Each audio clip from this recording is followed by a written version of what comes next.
La Macronie est une secte. Je crois qu'il n'y a pas d'autre mot. La Macronie est une secte. Je suis tombé sur un sondage en me baladant sur Twitter, un sondage qui m'a fait tomber de ma chaise. J'ai encore du mal à y croire quand je vous parle là. J'ai encore du mal à y croire. Vous savez que j'ai découvert que l'immense majorité des sympathisants Renaissance pensent que Emmanuel Macron est plus fort que Napoléon Bonaparte. Bonjour et bienvenue dans cette nouvelle vidéo de DME en direct. Comme toujours, si vous n'êtes pas abonné, je vous suggère de le faire et de cliquer sur la cloche pour être prévenu lorsque je sors une nouvelle vidéo. Oui, bon, déjà qu'on pose la question, est-ce que vous pensez qu'Emmanuel Macron est meilleur que Napoléon Bonaparte? Déjà, pour moi, c'est un peu surréaliste. Mais pourquoi pas? On a posé la question. Mais qu'on obtienne comme ça un pourcentage aussi fort de macronistes qui pensent qu'Emmanuel Macron est plus fort que Napoléon Bonaparte, là, j'avoue qu'on arrive pour moi dans le rêve, dans la secte, dans l'amour du gourou. C'est ça, l'amour du gourou. Qui est meilleur que Napoléon Bonaparte, honnêtement? Bon, mais allons-y. Voyons ensemble de quoi il s'agit exactement. Et surtout, on va voir les commentaires. La vidéo va être courte, je pense que la vidéo va être très courte, mais ça m'a tellement bluffé que je voulais absolument pouvoir en parler avec vous. 81% des sympathisants Renaissance estiment qu'Emmanuel Macron ferait aujourd'hui un meilleur dirigeant pour la France que Napoléon Bonaparte. Napoléon Bonaparte, on lui doit quasiment tout, le code civil, ne serait-ce que le code civil. Qu'est-ce que Emmanuel Macron a fait qui se rapproche du code civil de Napoléon Bonaparte? Sans compter tout le reste, le rayonnement de la France à l'international, alors ok, il a fait des guerres, mais encore aujourd'hui, si vous demandez à n'importe quel pays de citer un Français, il aura tendance à citer Napoléon Bonaparte. Les Américains font des films sur Napoléon Bonaparte. L'an dernier encore. Les Américains font des films sur Napoléon Bonaparte. Avant qu'il y ait un film sur Emmanuel Macron, il va falloir, ou alors un truc dans le genre, y a-t-il un flic pour sauver la reine, quoi? Un pastiche. Mais un film sérieux sur Emmanuel Macron, on n'est pas près de le voir. Donc, encore une fois, je pense même qu'aujourd'hui, Napoléon Bonaparte fait plus pour la France que Emmanuel Macron. C'est mon avis, vous pouvez être contre cet avis-là, dites-le moi dans les commentaires, mais c'est mon avis. Pas étonnant, ils sont déjà assez dingos pour voter LFI lorsqu'on leur demande. Ah oui, c'est vrai, il y a les castors. Ah, il y a les castors. Ça, le camp Macron, il est rempli de petits castors. Ça, c'est certain. En fait, ils font ce que le chef demande. C'est vrai que si vous avez l'impression, j'y réfléchis maintenant, mais si vous avez l'impression que votre chef, c'est mieux que Napoléon, c'est au-dessus de Napoléon, si vous dit faut voter LFI pour éviter que Hitler débarque, vous le croyez, quoi. Vous votez LFI pour éviter qu'Hitler débarque. Vous ne pouvez pas faire autre chose que le castor si vous en êtes là. La meilleure blague de la journée, je suis assez d'accord. Mais rions. Là, on est bien d'accord. Là, au moins, on est bien d'accord. On atteint les limites de la folie, je pense. Est-ce qu'on ne serait pas devant la meilleure blague de ces 40 dernières années? 0,81%. Non. 81%. On est dans du délire. Les zombies. Je ne sais pas ce qu'ils ont bu, mais ils sont complètement fanatisés. Oui, je pense qu'on a affaire à des fanatiques. Quand vous en êtes à penser que votre gourou est meilleur que Napoléon, alors, attendez, ne me faites pas dire ce que j'ai pas dit. Napoléon, il a fait des choses horribles. Napoléon a fait des choses horribles. On est d'accord. Quand il fait mitrailler, par exemple, les royalistes sur les marches de l'église Saint-Roch à Paris, alors que les mecs sont pas armés et tout, il met les canons en face et il les fait mitrailler, c'est ignoble. Certaines de ces guerres sont ignobles, d'autres sont faites pour sauver la République. Faut comprendre aussi qu'à ce moment-là, on est plutôt attaqué. Mais je dis pas que Napoléon était un grand humaniste merveilleux. Je parle au niveau retentissement français, au niveau chef. Bon, on peut me dire ce qu'on veut, hein, mais Emmanuel Macron, c'est pas Napoléon. Hein. Enfin bon, voilà, je me trompe peut-être. Hein, vous me direz ce que vous en pensez. Les zombies, je ne sais pas ce qu'ils ont bu, mais ils sont complètement fanatisés. On est parfaitement d'accord. 81% des électeurs de Macron votent Macron. Ah, c'est un peu ça. C'est une secte. Déjà, j'imagine la question posée pour le sondage par l'organisme de sondage du fils de Jean-Michel.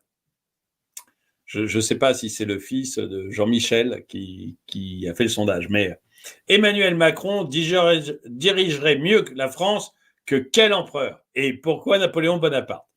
Oh là là, Emmanuel Macron qui regarde le buste de Napoléon en se posant des questions. Ah, vous savez, c'est comme tous ces crétins qui, à peine élus, vont, ou à la veille d'une élection, vont devant la Croix de Lorraine. Un peu pour nous faire croire qu'ils vont être inspirés par le général de Gaulle. Qu'est-ce que le général de Gaulle ferait à ma place? Est-ce qu'il demanderait de faire barrage au castor? Et c'est un peu, bon voilà, c'est creux, c'est vide. Il n'y a que les esprits faibles qui pensent qu'en regardant le buste, Emmanuel Macron se dit qu'est-ce que Napoléon Bonaparte fera à ma place? Ou même qu'il se dit quand il va devant la Croix de Lorraine, qu'est-ce que le général de Gaulle fera à ma place? Il essaye juste d'avoir une belle photo. Voilà, pour faire plaisir au petit castor et pour que les faibles d'esprit croient qu'il essaye de s'inspirer de Napoléon ou du général de Gaulle. Quand on voit des macronistes de Twitter en adoration devant leur gourou, cela ne m'étonne guère. 81% des sympathisants de Renaissance estiment qu'Emmanuel Macron est bien meilleur que le dirigeant que Napoléon Bonaparte. Le dirigeant en question. Oh là là, Emmanuel Macron dans sa cuisine. Preuve que ce parti est une secte. Mais il y en a beaucoup, hein, LFI. Je pense que si vous posez la question à LFI sur Mélenchon, vous devez obtenir à peu près les mêmes résultats. Hein. Ah oui, mais non. Pour le réélire, il faut en tenir une sacrée couche. C'est un sondage fait par les... C'est un sondage fait sur les EHPAD. Son électorat par procuration. Je ne sais pas. Donc là, on a les différents chiffres. Alors, entre Emmanuel Macron et Napoléon Ier, je lis à côté, excusez-moi, mais ça me permet de mettre en plus gros. Entre Emmanuel Macron et Napoléon Ier, qui ferait aujourd'hui le meilleur dirigeant de la France? Les sympathisants LFI pensent quand même que c'est Napoléon Ier. Ça nous fait un point commun avec les LFistes, c'est peut-être le premier et le dernier de l'année, donc il faut en profiter. Le PS pense que ça serait Macron. Hein, le PS aussi pense que Macron est un meilleur dirigeant. Les écologistes, moitié-moitié.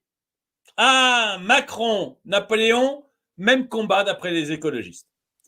Pourtant, Napoléon était contre le nucléaire. Hein. Il a écrit des grandes choses sur le nucléaire. Il explique clairement qu'il est contre. Non, je déconne, évidemment. Les sympathisants Renaissance, dont à 80%, ils pensent que c'est Macron qui est meilleur que Napoléon. Sur les Républicains, 67% pensent que c'est Napoléon qui serait quand même le meilleur. Les RN, 88% pensent que ce serait Napoléon qui serait le meilleur. Et chez Reconquête, on est 75%. Géant, je ne fais pas partie de Reconquête, excusez-moi. Hein. Mais alors, pas du tout. Hein. Mais chez Reconquête, ils pensent que c'est 75%, à 75% que ce serait Napoléon qui serait le premier. Le total France, 62% pour Napoléon, 38% pour Emmanuel Macron. Moi, je pense que je voterai Napoléon. Dites-moi vous dans les commentaires pour qui vous voteriez. Moi, je pense que je voterai Napoléon. Enfin non, je pense pas, je suis certain. Je suis certain entre les deux que je voterai Napoléon sans hésiter, rien que pour l'image de la France. Rien que pour ça. Ils vivent sur quelle planète? Entre eux et les gauchistes, ça devient usant. Ah, la petite photo d'Emmanuel Macron. Allez la France! Il a complètement cramé sa bagnole. Ah oui, c'est à ce degré d'endoctrinement. Une news du Gorafi. Pourtant, vous considérez Napoléon comme un héros, alors que c'était un agent de la bande à Yahvé, comme Macron. Ah oui, alors, évidemment, c'est ça.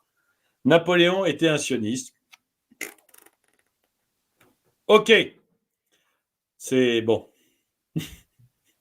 Ça va le melon, là. Ah oui, oui, se comparer à Napoléon, il faut avoir un sacré melon, quand même. Il faut avoir un sacré melon. Ils sont complètement timbrés. Je ne sais pas vous, mais moi, le grand cirque des clowns autour de la gamelle des portefeuilles ministériels me met profondément en joie. Bon, je ne sais pas ce que ça vient faire là.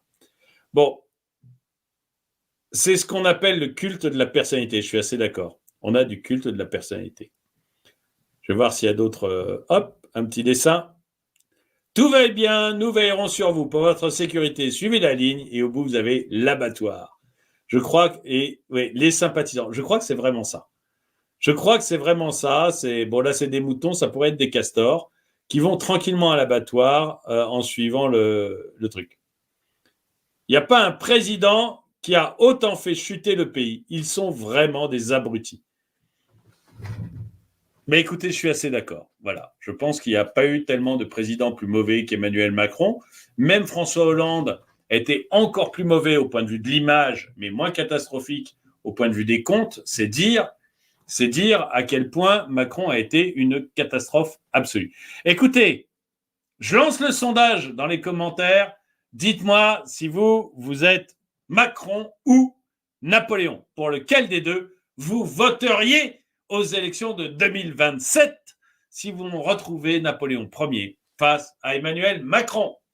Merci d'avoir regardé la vidéo. Mettez-lui un pouce vers le haut, commentez-la, partagez-la. Merci à tous ceux qui soutiennent la chaîne. N'oubliez pas d'aller sur la boutique pour soutenir la chaîne. La livraison est offerte sur la boutique jusqu'au 23 juillet. Vous pouvez trouver des polos comme celui-ci, des mugs comme celui-là, plein de produits, 89 produits différents. Donc, des t-shirts, des casquettes, des magnets, des autocollants, plein de produits. Et je vous offre la livraison sur tous ces produits, quelle que soit la quantité que vous achetez, quel que soit l'endroit où vous habitez. La livraison est offerte jusqu'au 23 juillet. Et moi, je vous dis à très bientôt.